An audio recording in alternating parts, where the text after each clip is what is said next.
How are you? Hey, it is October 18th. That means it's the 18th video and the 18th movie that I'm talking about for the 31 days of horror for Halloween. October is the best month ever. Halloween is the greatest holiday ever. And I've been randomly selecting movies from my closet, my DVD and video and Blu-ray closet, randomly picking a horror movie a day to tell you about, hopefully to turn you on to, that you can watch while you've been celebrating Halloween. And you should celebrate Halloween, you should, every day of the year. You could watch a horror movie, at least 4 or 5 horror movies a day all year round. But it's October, so I'm recommending 1 movie a day. I'll get to that in a second, but please, if you can, everything that I do, the videos, the reviews, all the stuff, my podcast, it's all done for free. So if you can help out by donating at Patreon, please do that. You got bonus materials that are available there if you donate. $3 a month, as little as $3 a month. It helps. So, patreon.com/NickDShow. Patreon.com/NickDShow. My podcast is available too. That's the Nick D Podcast, available everywhere. Google it. The Nick D Podcast, Amazon, Apple, Spotify, every single place you can get a podcast. It's there. It's part of the Radio Misfits Podcast Network. And Esmeralda, who's my co-host, and I will be live on stage doing the Nick D Podcast at Zany's in Rosemont. On the stage at Zany's. You can be there. It's going to be interactive. We got prizes to give away, surprise guests, lots of laughs. It's going to be very entertaining. You can be a part of it live Tuesday, November 15th. Tickets are on sale now. Please buy your tickets. Order your tickets right now. Let's pack that place. You can be a part of it. It's going to be historic. It's going to be fun. It's going to be hilarious. It's going to be entertaining. Nick D Podcast live, Zany's in Rosemont, November 15th, Tuesday, November 15th. Get your tickets now, rosemont.zanys.com. All right, are we ready?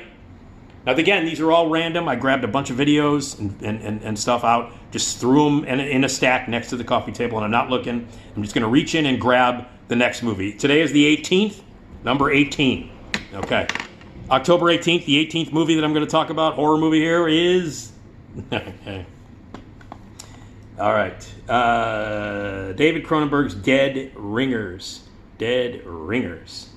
David Cronenberg is one of the greatest filmmakers alive and one of the most legendary horror directors who began his career doing really low-budget genre movies that were meant to be seen in grindhouses and slimy movie theaters and drive-ins, Canadian films, where he dealt with a lot of body horror. That was... Early on, that was David Cronenberg's thing. He made movies that were about horrors within the body and disease and all kinds of crazy shit that happens within your body and morphing and deforming and all kinds of crazy shit that happens within one's body, the horror of disease and the horror of the body.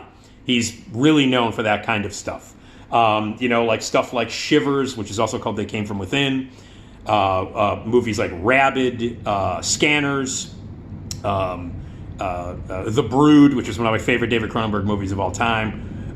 There is The Fly. He did the remake of The Fly with Jeff Goldblum. His most accessible movie at that time was The Dead Zone, but he also made Videodrome. These are very weird, very out there, very gory, weird, uncomfortable body-related horror movies. And then he became sort of mainstream when he started doing stuff like History of Violence and Eastern Promises. He did sort of almost straightforward Maps of the Stars. Cronenberg became like an Oscar-like director after History of Violence. His movies became, they still were edgy, they still were dark, they were still Cronenberg movies, but they were not as body horror related. He did Cosmopolis, which is based on a Don DeLillo book with Robert Pattinson. But his last movie, he took a dive back into the greatest hits of David Cronenberg, by making a movie called Crimes of the Future with Viggo Mortensen, who he's now worked with on 4 movies. And it was one of my favorite movies of this year. Again, part of the great renaissance of horror for 2022. A classic Cronenberg body horror movie called Crimes of the Future with Kristen Stewart, who is remarkable in it. Viggo Mortensen, and it is old school, fantastic, vintage body horror Cronenberg. After making a lot of more, straightforward movies, weird and Cronenberg-like, but not as crazy and body-oriented as his early stuff. Crimes of the Future is. So that's David Cronenberg. I love his movies. He is one of my favorite filmmakers of all time. I think he's one of the most intelligent, introspective, amazing filmmakers whose ideas are way beyond the realm of normalcy. But he makes intellectual, beautiful, incredible movies, and his early body horror movies are among my favorite, The Brood being one of the best. Well, Dead Ringers is the one that I grabbed here randomly. I don't remember which movies I grabbed. Honest to God, I don't. I just grabbed a bunch of horror movies and threw them next to the coffee table, and I'm reaching in. If I haven't represented Cronenberg in any other way, that's why I mentioned all of his other movies that you should check out. Dead Ringers features one of the greatest performances ever. I should say two of the greatest performances ever. Jeremy Irons plays these twin gynecologists, Bev and Ellie. Based on a real story. This is based on a true story about two gynecologists, these twins, who become drug addicted and become unhinged and for many years sexually ambiguous and would also share their lovers without telling the lovers. You didn't know which guy you got, which twin you got. And Jean-Pierre Bujold is in it. And it is a really, really deeply disturbing movie based on a true story about drug-addicted twin gynecologists who lose their mind, OD, go nuts, and eventually go so crazy that one of them starts to invent new gynecological tools to use on women's bodies because he thinks women's bodies have evolved and become deformed.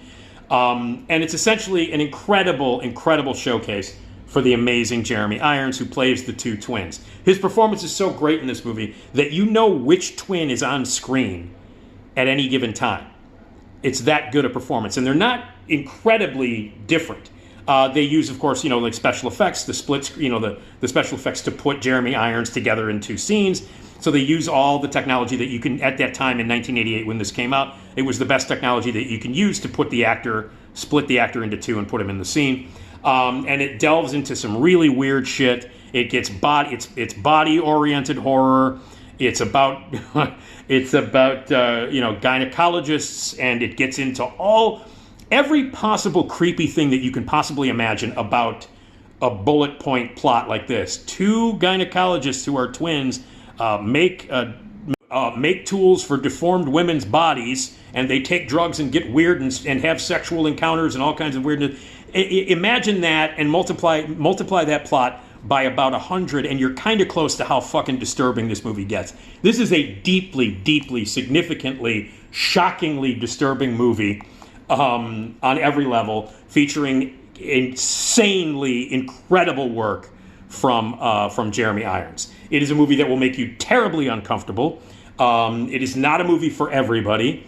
Jeremy Irons should have been nominated for an Academy Award and should have won the Academy Award that year. Wasn't even nominated. It's the best performances that he's ever given. In fact, when he won his Academy Award 2 years later for Reversal of Fortune, the first person he thanked was David Cronenberg, even though Cronenberg had nothing to do with Reversal of Fortune. But he thanked David Cronenberg because he knows the best performance that he'll ever give in his life are the two performances he gives in this movie. So anyway, it is body disturbing. It is subversive as fuck. It is Cronenberg, deeply crazy, deeply disturbed on every level. Not a date movie. And if you've not heard this story, I took a girl on a first date to see this movie. This is not a good first date movie. Let me just say that. I did take a girl to see The Fly, David Cronenberg. This was a couple of years before this movie came out. I did take a girl to see The Fly, and that turned out good. My buddy Julie, maybe she's watching this. Hi, Julie, I love you. You rule. I took her on our first date to see The Fly, and she liked it, and we had a great time, and we dated for a while after that. And then a couple of years later, a different girl, I took her to see, I thought maybe it was okay to see I took one girl to see The Fly. I guess I could take her to see this. Not a good idea. Not a good date movie. So I took a girl to see Dead Ringers on a first date. But here's the kicker of the story. I had already seen it. Okay? I could not plead ignorance on it. I had already seen it.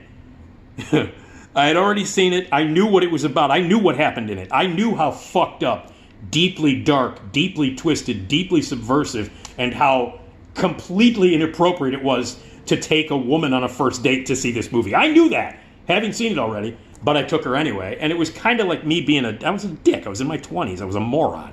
And I took her to see this movie because it was like a test. I was like, well, you know what? I'll take this girl out, and if this chick is cool, she'll like this movie. If she doesn't like this movie, then fuck her. Needless to say, I never saw her again. Did not turn out well. So, I love this movie. It's a great horror movie. It's a great, scary, weird, twisted, subversive movie to watch in October on Halloween. It's a great horror movie and great to watch. Just not a first date movie. Not a good first date movie at all. I still don't think I've learned my lessons. I'm single now. That was many years ago. Anyway, Cronenberg rules. You can watch any of the Cronenberg movies are appropriate, but I chose this one to talk about now. Dead Ringers, fantastic. Not a good first date movie, though.